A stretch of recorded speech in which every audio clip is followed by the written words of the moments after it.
कल को जीन्स मांगोगी, फिर उसके बाद जूते मांगोगी, फिर उसके बाद परिवार नियोजन मांगोगी।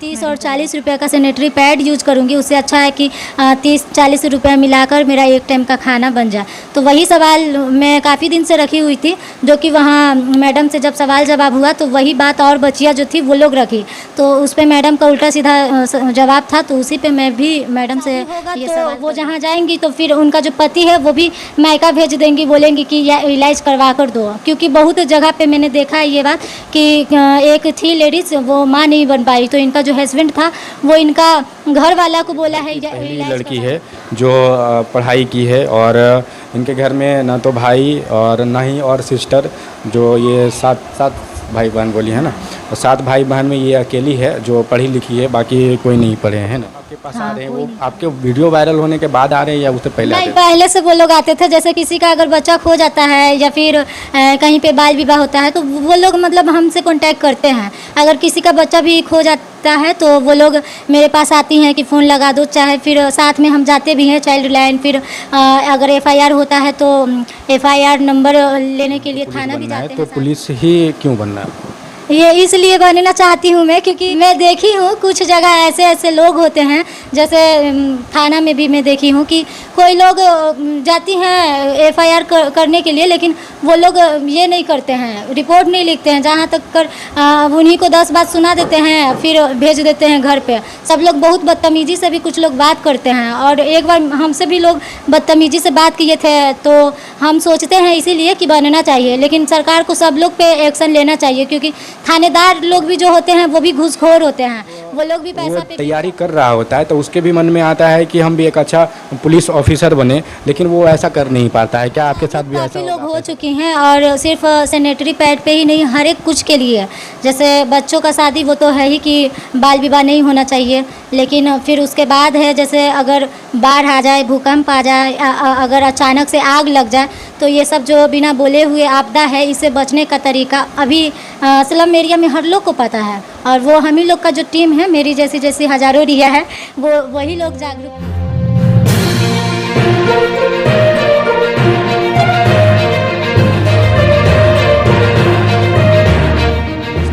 और आप देख रहे हैं आज का नया भारत न्यूज़। अभी हम पहुंचे हुए हैं पटना में। हमारे साथ है एक वायरल गर्ल जिसका नाम रिया पासवान है। आज से कुछ दिन पहले सशक्त बेटी समृद्ध बिहार कार्यक्रम चलाया जा रहा था, जिसका मुख्य संचालन IAS अधिकारी हरजोत कौर कर रही थी।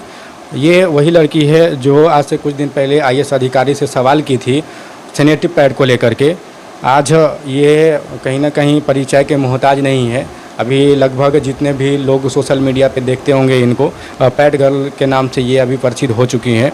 और ये सैनिटरी पैड को लेकर करके IAS अधिकारी से सवाल की थी। सवाल इनका ये था कि सरकार अगर पोशाक के लिए पैसे दे सकती है और ड्रेस के लिए पैसे दे सकती है, छात्रवृत्ति दे सकती है, तो सैनिटरी पैड क्यों नहीं दे सकती है। बात करेंगे इसी बात रिया पासवान जी से कि ये जो सवाल इनके मन में आया वो कहाँ से आया और कैसे आया। कहीं ना कहीं ये मुझे पता चला था कि सेव द चिल्ड्रेन में ये काम करती आ रही है काफ़ी दिनों से। इनका आज 2 दिन पहले आर्टिकल छपा था दैनिक भास्कर में, और उसमें लिखा हुआ था कि ये 8वीं से सेव द चिल्ड्रेन में काम कर रही है और काफ़ी लोगों को मदद कर चुकी हैं। और इन सेव द चिल्ड्रेन का ये जो काम है वो जो कम उम्र के लड़कियों का जो शादी हो जाती है, जिसको बाल विवाह कहते हैं, और काफ़ी लोगों को इन्होंने समझाया बुझाया और काफ़ी लोगों को मना भी की है और इसी पे ये काम करती हैं। तो आइए बात करते हैं रिया पासवान जी से कि किस तरीके से ये काम कर रही है। और जो सैनिटरी पैड को लेकर के सवाल किया गया था, ये हरजोत कौर की तरफ से जो जवाब आया था वो क्या था। सबसे पहले आपका मेरे नए यूट्यूब चैनल में स्वागत है। और जी, सबको नमस्ते, प्रणाम। वो जो आप सवाल किए थे IAS अधिकारी से, वो सवाल क्या था? वो सवाल था, मैं मैडम से सवाल की थी कि मैडम जो हमारी सरकार है वो हम लोग को सारी सुविधाएं देते हैं, तो क्या 30 से 20 रुपये का सैनिटरी पैड नहीं दे सकते हैं। मैंने मैडम से इतना ही बोला था।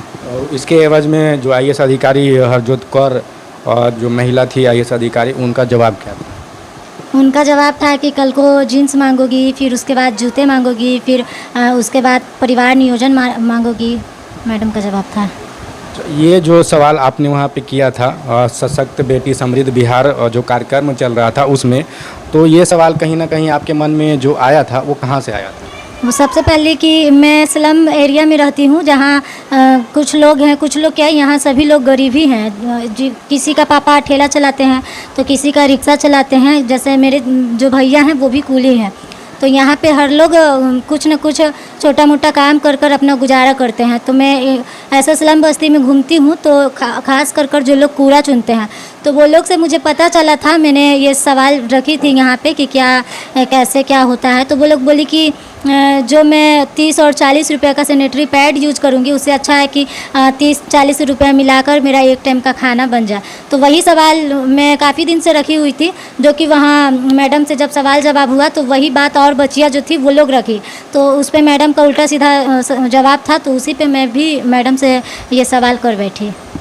ये कहीं ना कहीं कहा जाए कि ये काम कर रही थी सेव द चिल्ड्रेन में, जो सैनिटरी पैड को लेकर के काम किया जा रहा था उसमें, और ये पहुंची अपने अस्लम एरिया में लोगों को बताने के लिए कि सैनिटरी पैड का यूज करना चाहिए लोगों को।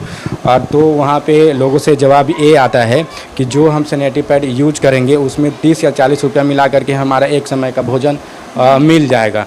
तो सैनिटरी पैड यूज करना अभी महिलाओं के लिए कितना ज़रूरी है? बहुत ज़रूरी है, क्योंकि ये जो सैनिटरी पैड होती है उसमें क्षमता रहती है 6 से 7 घंटा तक कंट्रोल करने का। कपड़ा जो है वो गीला हो जाते हैं, जिससे तरह तरह के रिफेक्शन होते हैं, तो इसीलिए सबको ज़रूरी है, क्योंकि उससे ज़्यादा तकलीफ़ होगी तो फिर कल को दिक्कत होगा, माँ बनने में भी दिक्कत होगा, फिर उसके बाद इनको इलाज करवाना पड़ेगा।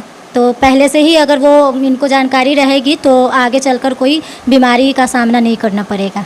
अच्छा, जो हालांकि आपका वीडियो हमारे चैनल पे आएगा, तो जो आप रिएक्शन के बारे में बता रहे हैं, जो महिलाएं सैनिटरी पैड यूज नहीं करती है, कहीं ना कहीं कपड़ा वगैरह यूज करती है, तो उससे क्या नुकसान हो सकता है? उससे नुकसान होगा वही कि अगर साफ़ कपड़ा वो यूज करती हैं तो कोई दिक्कत नहीं होगा, लेकिन अगर गंदा है, फिर अगर वो गीला हो जाता है, इनको काफ़ी देर तक रखा जाए तो काफ़ी बीमारियां हो सकती हैं। किस तरीके की बीमारी हो सकती है?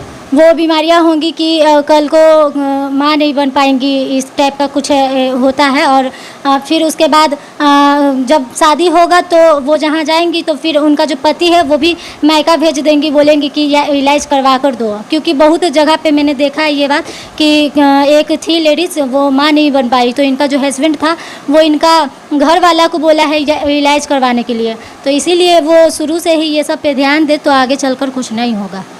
इससे ये भी नुकसान होता है कि आने वाला समय में जो सही तरीके से मासिक जो होता है वो कहीं ना कहीं कैंसर का रूप भी लेता है, और इसके कारण बहुत सारी महिलाओं के अंदर आज के डेट में जो कहा जाए कैंसर, बहुत सारी महिलाओं को ये क्या बोलते हैं उसको, माँ बनने में तकलीफ़ होती है, और बच्चेदानी जो कैंसर अभी पकड़ रही है, कभी कहीं ना कहीं सूजन आ जाता है, तो ये उसी का रिएक्शन होता है, जिसके कारण बच्चेदानी में सूजन या फिर कैंसर नाम की एक बीमारी होती है। जी, बात करेंगे और रिया पासवान से कि इनका जो स्कूली कहाँ से हैं और कैसे कैसे पटना आना हुआ, और क्या करती हैं, इनके घर में कौन कौन है, और इनका मेन फोकस, मेन गोल क्या है, या अपने लाइफ में क्या करना नहीं करना है। आप अपना जर्नी बताइएगा, कहाँ से हैं? ऐसे मेरा अपना घर जो है वो बिहार शरीफ रजमा गांव में पड़ती है। तो जैसे मेरे पापा जो थे वो कूली थे, तो वो पटना काम करने के लिए आते थे, फिर रोज़ घर जाते थे। तो यहाँ से पटना से बिहार शरीफ जाने में दिक्कतें होती थी, तो फिर उसी टाइप मेरी जो माँ है वो सब लोग, मतलब हम नहीं थे उस टाइम, फिर सब लोग पटना आ गए, फिर यहीं पे रहने लगे। फिर उसके बाद यहीं पे हम लोग बस गए। फिर यहाँ पे फिर उसके बाद जो मेरे पापा थे वो काम ये पटना जंक्शन स्टेशन पे करते थे, वो कुली थे। फिर ऐसे ही करते करते मेरे जो भैया हैं, मेरे पापा एक दिन अचानक से बीमार हो गए थे, तो भैया 12 साल की ही उम्र से पापा के साथ काम किए हैं। फिर पापा के डेथ करने के बाद भैया ही सारा जिम्मेदारी उठाए हैं। ऐसे पापा जिंदा थे तभी से भैया ही उठाए हुए थे जिम्मेदारी पूरा, अभी तक भैया ही सब कुछ कर रहे हैं। फिर उसके बाद और सब मेरी जो भाई बहन हैं वो लोग पढ़ नहीं पाई, लेकिन कितने भाई बहन? मेरी 3 भाई हैं और 4 बहन हैं। आप सबसे? हम बहन में सबसे छोटी हैं, और मेरे से एक भाई मेरा छोटा है बस। आपकी स्कूलिंग कहाँ से स्टार्ट हुई? स्कूल राजकीय कन्या मध्य विद्यालय ये टारा मंडल के पास है, वहीं से मेरा स्टार्ट हुआ है। फिर उसके बाद मिलर हाई स्कूल में इंटर किए। फिर अभी इंटर के बाद मेरे पापा, इंटर का जब मेरा एग्ज़ाम था तो इससे 6 महीना पहले मेरे पापा डेट कर चुके थे, तो इतना हम मतलब पढ़ाई लिखाई पे ध्यान नहीं दे पाए। फिर उसके बाद किसी तरह किसी कॉलेज में एडमिशन ली हूँ, अभी पार्ट 1 कर रही हूँ बीए का। आर्टिकल में जैसा कि छपा था कि ये घर की पहली लड़की है जो पढ़ाई की है, और इनके घर में ना तो भाई और ना ही और सिस्टर, जो ये सात भाई बहन बोली है ना, और 7 भाई बहन में ये अकेली है जो पढ़ी लिखी है, बाकी कोई नहीं पढ़े हैं ना। हाँ, कोई नहीं पढ़ी है। क्या कारण रहा कि स्कूल कोई भी पढ़ाई लिखाई नहीं? अब मेरे पापा एक अकेले काम करते थे, प्लस में वो कूली का काम करते हैं, तो इतना ये नहीं था, आमदनी नहीं था कि वो हर लोग को पढ़ा सके, तो इसीलिए नहीं पढ़ पाई कोई।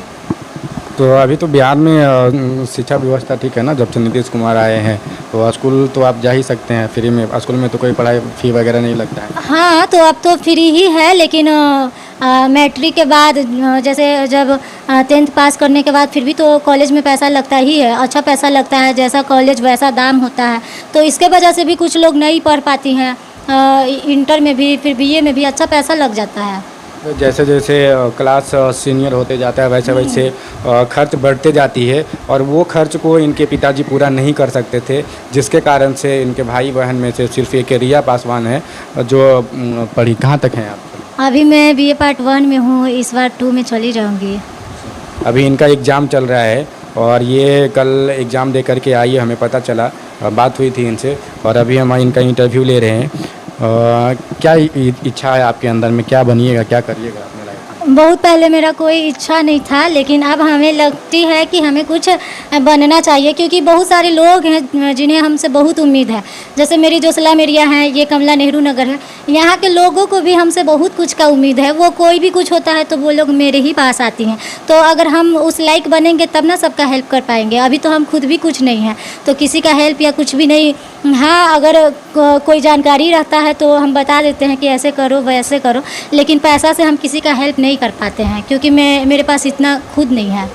अच्छा, जो आप बता रहे हैं कि किसी को कोई प्रॉब्लम होता है तो वो आपके पास आते हैं, ये जो आपके पास आ रहे हैं वो आपके वीडियो वायरल होने के बाद आ रहे हैं या उससे पहले आते नहीं, हैं? पहले से वो लोग आते थे। जैसे किसी का अगर बच्चा खो जाता है या फिर कहीं पे बाल विवाह होता है तो वो लोग मतलब हमसे कांटेक्ट करते हैं। अगर किसी का बच्चा भी खो जाता है तो वो लोग मेरे पास आती हैं कि फ़ोन लगा दो, चाहे फिर साथ में हम जाते भी हैं चाइल्ड लाइन। फिर अगर FIR होता है तो FIR नंबर लेने के लिए थाना भी जाते हैं साथ में।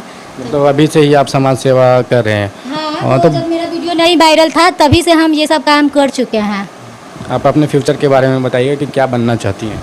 अभी तो एक सोचे हैं पुलिस बनने के लिए, लेकिन इसके लिए काफ़ी कंपटीशन का तैयारी करना होगा, तो अब कुछ दिन के बाद से मेरा कंपटीशन का तैयारी होगा कुछ दिन के। हाँ। तो आपने अपने लाइफ में पुलिस बनने का ये लिए है कि हमको पुलिस बनना है, तो पुलिस ही क्यों बनना है? ये इसलिए बनना चाहती हूँ मैं, क्योंकि मैं देखी हूँ कुछ जगह ऐसे ऐसे लोग होते हैं, जैसे थाना में भी मैं देखी हूँ कि कोई लोग जाती हैं FIR करने के लिए, लेकिन वो लोग ये नहीं करते हैं, रिपोर्ट नहीं लिखते हैं, जहाँ तक कर उन्हीं को 10 बात सुना देते हैं, फिर भेज देते हैं घर पे। सब लोग बहुत बदतमीजी से भी कुछ लोग बात करते हैं, और एक बार हमसे भी लोग बदतमीजी से बात किए थे, तो हम सोचते हैं इसीलिए कि बनना चाहिए, लेकिन सरकार को सब लोग पे एक्शन लेना चाहिए, क्योंकि थानेदार लोग भी जो होते हैं वो भी घूसखोर होते हैं, वो लोग भी पैसा पे बिक जाते हैं। अभी मेरी मोहल्ला में 3-2 बच्चे भुलाए हैं, मतलब खो गए हैं, तो वो लोग अभी तक मिली नहीं है, तो इसके लिए भी कोई उपाय नहीं है। अगर थाना में हम लोग रिपोर्ट लिखाए हैं तो मतलब बच्चा मिलना चाहिए ना, फिर क्यों नहीं मिल पाता है? एक मेरी जस्ट घर के सामने की बच्चा है, वो आज कितना 1 साल, फरवरी में 1 साल हो जाएगा, अभी तक आता पता नहीं है उनका। आपने FIR किया था? हाँ, हम ही करवाए थे, FIR करवाए थे, फिर FIR नंबर लेकर चाइल्ड लाइन में भी दिए थे, लेकिन फिर भी अभी तक कोई ये नहीं हुआ। इनकी मम्मी हमेशा रोती है। 1-2 मीडिया वाले और आए थे तो इनके सामने भी बोली थी कि बेटा कोई उपाय कर दो कि मिल जाए, तो अभी तक वो रोती हैं, लेकिन इनका बच्चा मिला नहीं। तो आप गए थे थाना, क्या बोले थाना प्रभारी? वो लोग नहीं, दोबारा नहीं, सिर्फ वही हम FIR नंबर के लिए गए थे। फिर उनके बाद उनका फैमिली से हाल चल लेते हैं जिनका बच्चा खोया था। 13 साल की थी लड़की, थोड़ा सा माइंड इसका डिस्टर्ब था, थोड़ा सा माइंड ख़राब था, लेकिन अभी तक मिली नहीं है। जैसा कि अभी आप बता रहे थे कि जो भी डिफेंस लाइन में एक तो पुलिस विभाग देश सेवा है, और आप बता रहे थे कि कोई ढंग से बात नहीं करता है, ऊंची आवाज़ में बात करता है, बदतमीज़ी से बात करता है, अच्छा व्यवहार नहीं करता है थाना जाने के बाद। तो वो कहीं ना कहीं जब वो तैयारी कर रहा होता है तो उसके भी मन में आता है कि हम भी एक अच्छा पुलिस ऑफिसर बने, लेकिन वो ऐसा कर नहीं पाता है। क्या आपके साथ भी ऐसा होगा? आप ऐसा करिए। नहीं, हम तो ऐसा नहीं करेंगे, क्योंकि पहली बात, हर लोग का मदद करने के लिए पुलिस बनता ही है। अगर वही लोग बदतमीजी करेगा तो इंसान किसके पास जाएगा। कुछ एक मेरे भैया थे, वो भी मतलब इनके लिए हम गए थे थाना 11 बजे रात को, हम गए थे, मेरी मम्मी गई थी।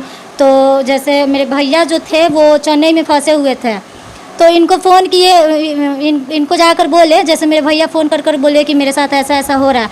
फिर थाना गए तो इनका तो अभी नाम हमें पता नहीं है, नहीं तो रहता तो हम ज़रूर इनके खिलाफ़ भी कुछ करते। तो वो बोले क्या कि वही चेन्नई से होगा, यहाँ से कुछ नहीं होगा। जैसे बोलते ना कि हाँ भाई यहाँ से हम फ़ोन कर देते हैं वहाँ का थाना को, कोई ये नहीं किया। जैसे होता है मैटर कहीं का भी रहता है कि आप किसी भी थाने में आप FIR कर सकते हैं, किसी भी थाने में सूचना दे सकते हैं। हाँ, तो वो साफा बोले कि यहाँ से हम लोग कोई हेल्प नहीं कर सकते हैं, कोई मदद नहीं मिल पाएगा। तो इनका नाम हमको अभी पता नहीं है, चेहरा भी भूल चुके हैं। नहीं तो हम सिर्फ मेरी मम्मी के डर से हम वहाँ पे कुछ बोले नहीं तो हम इनको भी वहाँ पे बोलते कि आप ऐसे कैसे बोल सकते हैं। आप सेव द चिल्ड्रन में कितने दिनों से काम कर रहे हैं? हम तो 3.5 साल हो गया है मेरा। कितने लोगों को जागरूक कर चुके हैं? ऐसा जागरूक काफ़ी लोग हो चुके हैं, और सिर्फ सैनिटरी पैड पे ही नहीं, हर एक कुछ के लिए। जैसे बच्चों का शादी वो तो है ही कि बाल विवाह नहीं होना चाहिए, लेकिन फिर उसके बाद है जैसे अगर बाढ़ आ जाए, भूकंप आ जाए, अगर अचानक से आग लग जाए, तो ये सब जो बिना बोले हुए आपदा है, इससे बचने का तरीका अभी स्लम एरिया में हर लोग को पता है। और वो हम ही लोग का जो टीम है, मेरी जैसी हज़ारों रिया है, वो वही लोग जागरूक की है। तो आपको हमारा वीडियो कैसा लगा? आप देख रहे थे आज का नया भारत न्यूज़। आज हमारे साथ में थी रिया पासवान जी, जो काफ़ी चर्चित हैं अभी, और इनका जो सुझाव आज जो ये वीडियो में बताई है सेव द चिल्ड्रन के बारे में, वो वीडियो आपको कैसा लगा कमेंट करिएगा कमेंट बॉक्स में। और हमारे चैनल को सब्सक्राइब नहीं किए हैं तो कर लीजिएगा घंटी बजा करके।